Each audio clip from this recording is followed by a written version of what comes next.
All right, today we're going to deconstruct a pretty explosive argument that's been making the rounds.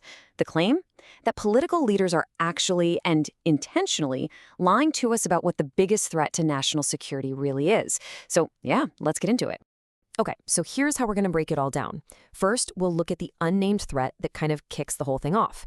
Then we'll get into what he calls a hierarchy of extremism. After that, we'll unpack his big critique of multiculturalism and his theory about so-called low-trust societies. And finally, we'll look at the two very different immigration models he says are the only way forward. So the whole argument really kicks off with one specific moment. It's a public statement made by Australia's Prime Minister, and it comes right on the heels of a pretty serious attack.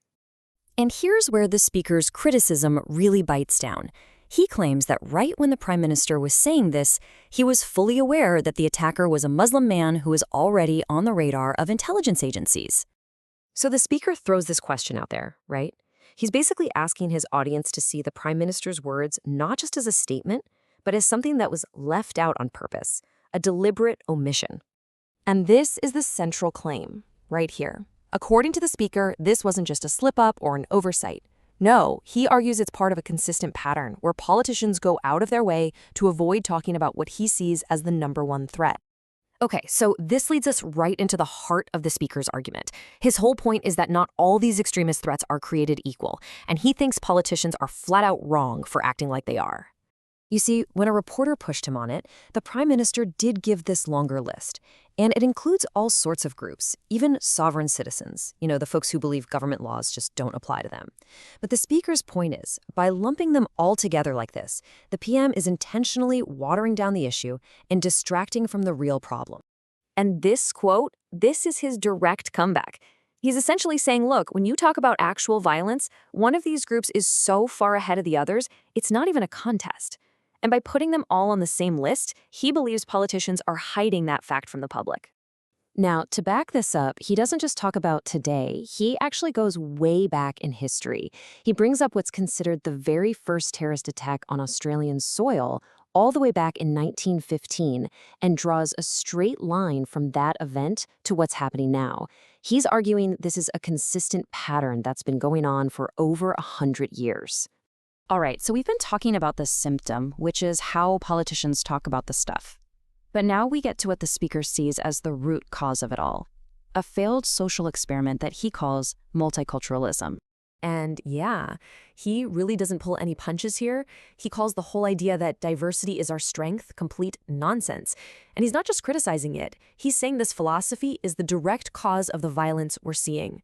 So to make his point, he paints this picture of a before. He talks about 1950s Britain as this ideal, a high-trust, orderly, civilized place. A society he believes has basically disappeared. And then he gives us the after picture. He contrasts that past with what he says he's seen with his own eyes. Total chaos on the streets of places like London and Birmingham today. And he holds this up as a really stark warning, saying, hey, Australia, this is where you're headed if you don't change course. So, okay, why does he think all this is happening? Well, this is where he brings in a really central idea to his whole argument, the concept of what he calls low-trust societies. So what are they?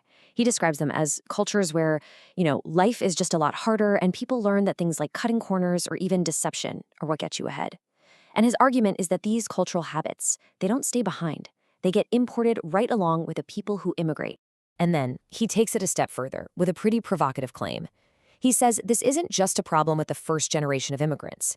He argues that even generations later, the descendants don't fully assimilate or become civilized because their ancestors didn't go through those same hundreds of years of history that built the law and order culture of the West. So those low trust traits, he says, just keep getting passed down. So, okay, he's laid out the problem and what he thinks is causing it. So where does that leave us? Well, he wraps things up by presenting what he sees as the only two options left on the table for Western countries. And he presents this as a really stark choice. On one hand, you've got what he calls the Japan model. Basically, the country turns inward. It accepts that its population is going to shrink and get older, but in exchange, it gets to keep its culture intact. Then the only other option is the Middle East model. This is where you bring in guest workers just for their labor, but they can't bring family, they don't get citizenship, and they're expected to go home. And he's really clear about this. He doesn't see these as just a couple of policy ideas to debate. He frames it as a black and white choice between one of these two paths, or total societal collapse, like the shithole he says he saw in the UK. For him, there is no third option. And he brings his whole argument to a close by tying it all to recent world events. He suggests that all this drama that he's been warning about for years isn't some far-off theory anymore. It's right here, right now, visible for absolutely everyone to see. And that's our deconstruction of his argument. When you strip it all away, it really all comes down to this one single question. And it's a question that sits at the absolute core of his entire critique.